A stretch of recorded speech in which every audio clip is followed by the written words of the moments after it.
ఇచ్చేసినటువంటి గాజువాక కూటమి నాయకులకు ప్రింట్ అండ్ ఎలక్ట్రానిక్ మీడియా వారికి హృదయపూర్వక నమస్కారాలు తెలియజేసుకుంటూ తెలుగుదేశం పార్టీ రాష్ట్ర అధ్యక్షులు గాజువాక శాసనసభ్యులు పల్లా శ్రీనివాసరావు గారికి నమస్కారాలు తెలియజేసుకుంటూ ముఖ్యంగా మనందరికీ కూడా తెలుసు ఈ నెల 21వ తేదీన 11వ అంతర్జాతీయ యోగా దినోత్సవాన్ని మనం జరుపుకుంటున్నాం.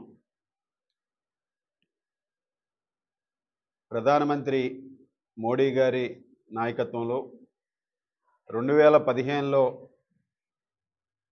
ఈ అంతర్జాతీయ యోగా దినోత్సవాన్ని ప్రారంభించడం జరిగింది. తరువాత ఐక్యరాజ్య సమితి కూడా యోగా దినోత్సవాన్ని అఫీషియల్గా కూడా ప్రకటించడం జరిగింది. దానికి అనుగుణంగా 11వసారి మన ఆంధ్రప్రదేశ్లో వైజాగ్ వేదికగా యోగాంధ్ర కార్యక్రమాన్ని గౌరవ ముఖ్యమంత్రి వర్యులు చంద్రబాబు నాయుడు గారు, ఉప ముఖ్యమంత్రి వర్యులు పవన్ కళ్యాణ్ గారు, నరేంద్ర మోడీ గారి నాయకత్వంలో ఇక్కడ నిర్వహించడానికి అన్ని సన్నాహక ఏర్పాట్లు కూడా చేయడం జరుగుతుంది.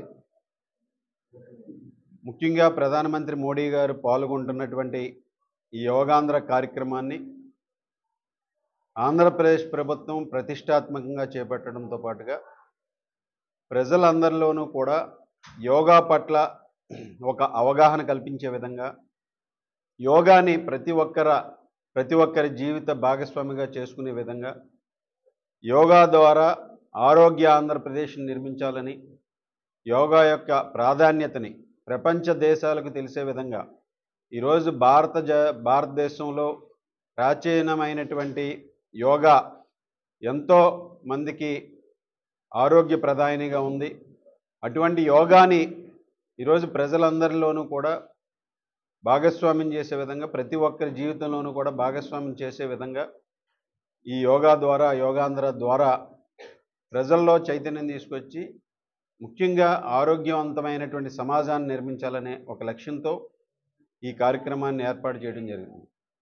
ముఖ్యంగా యోగా ద్వారా మానసికంగాను అలాగే ఫిజికల్గాను కూడా ప్రతి ఒక్కరూ కూడా ఆరోగ్యవంతంగా ఉండి ఒక ఆరోగ్యవంతమైనటువంటి సమాజాన్ని నిర్మించాలనే లక్ష్యంతో ముందుకు వెళ్తున్నాం. దానిలో భాగంగా ఈసారి ఈ అంతర్జాతీయ యోగా దినోత్సవాన్ని వైజాగ్ కేంద్రంగా 5 లక్షల మందితో నిర్వహించి గిన్నిస్ బుక్ వరల్డ్ రికార్డ్స్లో నమోదు చేయాలనే లక్ష్యంతో ఈరోజు కూటమి ప్రభుత్వం ముందుకు వెళ్తుంది. దానికి అనుగుణంగా ఈ యోగాంధ్రకు సంబంధించి ఇక్కడ ఈ 5 లక్షల మంది పాల్గొనే విధంగా చేసేటటువంటి ఏర్పాట్లలో గౌరవ ముఖ్యమంత్రి చంద్రబాబు నాయుడు గారు, తెలుగుదేశం పార్టీ జాతీయ ప్రధాన కార్యదర్శి మంత్రివర్యులు యువ నాయకులు లోకేష్ గారు, అలాగే ఉప ముఖ్యమంత్రి వర్యులు పవన్ కళ్యాణ్ గారు అందరూ కూడా ఈ ఏర్పాట్లను ఎంతో ప్రతిష్టాత్మకంగా తీసుకుని అన్ని విధాలుగాను కూడా దీన్ని విజయవంతం చేయాలనే లక్ష్యంతో వెళ్తున్నారు. చంద్రబాబు నాయుడు గారు, పవన్ కళ్యాణ్ గారు, లోకేష్ గారు, అదేవిధంగా మోడీ గారితో పాటుగా మనం దాదాపు 26 కిలోమీటర్ల స్ట్రెచ్లో బీచ్ రోడ్ నుంచి ప్రారంభించుకుని ఈరోజు 26 కిలోమీటర్ల స్ట్రెచ్లో 5 లక్షల మందితో యోగా దినోత్సవాన్ని, యోగాంధ్రని చేపట్టడం మనందరికీ కూడా తెలుసు. దానిలో భాగంగా ముఖ్యంగా గాజువాక నియోజకవర్గం నుంచి మన రాష్ట్ర అధ్యక్షులు, స్థానిక శాసనసభ్యులు పల్లా శ్రీనివాసరావు గారి నాయకత్వంలో 60,000 మంది ఈ నియోజకవర్గం నుంచి పాల్గొనాలనే లక్ష్యంతో పెట్టుకోవడం జరిగింది. గత నెల రోజులుగాను కూడా యోగాంధ్రని రాష్ట్ర వ్యాప్తంగా వాడవాడల ప్రతి సచివాలయ పరిధిలోనూ కూడా ప్రతి ఒక్కరిని కూడా భాగస్వామ్యం చేసి ఈ యోగాంధ్రలో పాల్గొనే విధంగా కూడా చేయడం జరిగింది. అదేవిధంగా రాష్ట్రంలో ఉన్నటువంటి 14,000 గ్రామాల్లో ఈ యోగాని ఆ రోజు ఘనంగా నిర్వహించాలని ప్రభుత్వం చర్యలు తీసుకోవడం జరిగింది. దానిలో భాగంగా ఇప్పటి వరకు 2 కోట్ల పైగా ఆన్లైన్ రిజిస్ట్రేషన్స్ ప్రజలందరూ కూడా చేసుకున్నారు. అంటే ప్రతి కుటుంబం నుంచి ఒకరు ఆన్లైన్ రిజిస్ట్రేషన్ చేసుకున్నటువంటి పరిస్థితిని మనందరం కూడా చూడొచ్చు. అంటే ప్రజల్లో ఆ విధమైనటువంటి స్పందన కనిపిస్తుంది.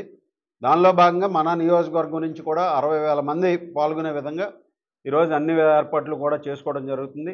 ఇక్కడ ప్రతి డివిజన్ నుంచి 2000 నుంచి 3000 మంది హాజరయ్యే విధంగా ఈరోజు అన్ని ఏర్పాట్లని కూడా చేసి ఈ కార్యక్రమం ద్వారా ఇటు తెలుగుదేశం, జనసేన, బీజేపీ శ్రేణులతో పాటుగా అధికారులతో కోఆర్డినేట్ చేసుకుని దీనిలో ప్రతి ఒక్కరిని కూడా భాగస్వాములు చేసే విధంగా, అంటే ఉదయం 7:30 గంటలకి ప్రధానమంత్రి గారు పాల్గొంటారు కనుక 3 గంటలకల్లా ఈ కార్యక్రమంలో పాల్గొనే విధంగా ప్రతి ఒక్కరూ కూడా ముందుకు వచ్చి వారందరూ కూడా ఉదయమే పాల్గొనే విధంగా చర్యలు తీసుకోవాలని ఈ సందర్భంగా తెలియజేసుకుంటున్నాం. అలాగే ఇక్కడ మన నియోజకవర్గం నుంచి అందరినీ కూడా కోఆర్డినేట్ చేసే విధంగా కూటమి నాయకులందరూ కూడా అధికారులతో ఇక్కడ సమన్వయం చేసుకుని ప్రతి వార్డు నుంచి, ప్రతి డివిజన్ నుంచి, ప్రతి సచివాలయం పరిధి నుంచి కూడా ఈ మొబిలైజేషన్ ఏర్పాట్లు కానీ, వారికి కావాల్సినటువంటి సౌకర్యాలను కానీ అన్ని విధాలుగాను కూడా చూసే విధంగా ఈరోజు ఇక్కడ ఈ నియోజకవర్గ పరిశీలకంగా నన్ను పార్టీ పంపించడం జరిగింది. దానిలో భాగంగా ఇక్కడ అన్నీ కూడా ఏర్పాట్లని సక్రమంగా చూసి ఈరోజు ఈ యోగాంధ్రని గిన్నిస్ బుక్ ఆఫ్ వరల్డ్ రికార్డ్స్లో నమోదయ్యే విధంగా ఎంతో ప్రతిష్టాత్మకంగా చంద్రబాబు నాయుడు గారు తీసుకున్న లక్ష్యాన్ని ప్రతి ఒక్కరూ కూడా సాధించే విధంగా ఈ నియోజకవర్గ కూటమి నాయకులు, కార్యకర్తలు అందరూ కూడా సహకరించాలని ఈ సందర్భంగా కోరుకుంటున్నాను.